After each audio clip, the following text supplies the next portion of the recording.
Hello everyone, noun అనేది చాలా క్లియర్గా నేర్చుకోవాలి. ఎందుకు నేర్చుకోవాలంటే సబ్జెక్ట్ వర్బ్ అగ్రిమెంట్ కానీ ఆర్టికల్స్ కానీ చాలా యూజ్ అవుతుంది. నెక్స్ట్ నౌన్లో కొన్ని నౌన్స్ ఏమో సింగులర్లా ఉన్నా కానీ ప్లూరల్ యాక్ట్ చేస్తాయి, కొన్ని ప్లూరల్లా ఉన్న సింగులర్ యాక్ట్ చేస్తాయి.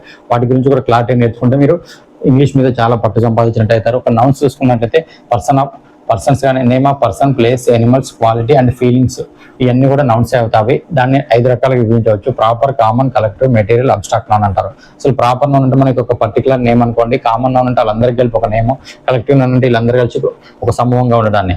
ఒకసారి చూడండి, ప్రాపర్ నౌన్ గురించి ఒక క్లాస్ రూమ్ లో రాజు, రమ్య అనే వాళ్ళు ఉన్నారంటే ఈ రాజు అనే వాళ్ళు బాయ్స్, అంటే ఇది ఒక ఈ అందరినీ కలిపి కూడా బాయ్స్ అంటాము. అంటే మేల్ అందరినీ బాయ్స్ అంటాము, ఫిమేల్ అందరినీ కూడా మనం గర్ల్స్ అంటాము. ఒక క్లాస్ లో ఉంటాం, వీళ్ళందరూ కూడా క్లాస్ లో ఉంటుంటే కలెక్టివ్ కూర్చొని కాబట్టి దాన్ని క్లాస్ అంటాం. అంటే proper noun particular name, common noun అందరికి కలిపి ఒక నేమ్ ఉంటే, కలెక్టివ్ నౌన్ వాళ్ళందరూ కలిసి కూర్చుండేదాన్ని. మెటీరియల్ నౌన్ అంటే ఏమంటారంటే మనకు చూడండి, రైస్ కానీ, షుగర్ కానీ, గోల్డ్ కానీ, సిల్వర్ కానీ, మిల్క్ కానీ, వాటర్ కానీ అని తీసుకున్నాం. అంటే వాయు పదార్థాలు ఉంటాయి, ద్రవ పదార్థాలు ఉంటాయి, ఒక ముద్దగా ఉంటాయి, ఒక ప్రోగ్గా కూడా ఉంటాయి. అయితే ఈ మెటీరియల్ నౌన్ ముందు కానీ, ఈ ప్రాపర్ నౌన్ ముందు కానీ మనం ఎప్పుడు కూడా ఆర్టికల్స్ యూజ్ చేయొద్దు.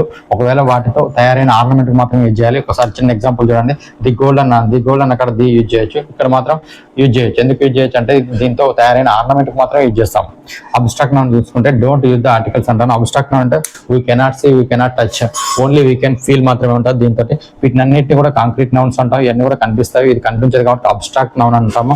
గుడ్నెస్ కానీ, క్లవర్నెస్ కానీ, బ్రేవరీ కానీ, పావర్టీ కానీ ఇవన్నీ కూడా మనకు కనిపించవు, దాన్ని టచ్ చేయలేము, జస్ట్ అటు మనం ఫీల్ అవుతాం.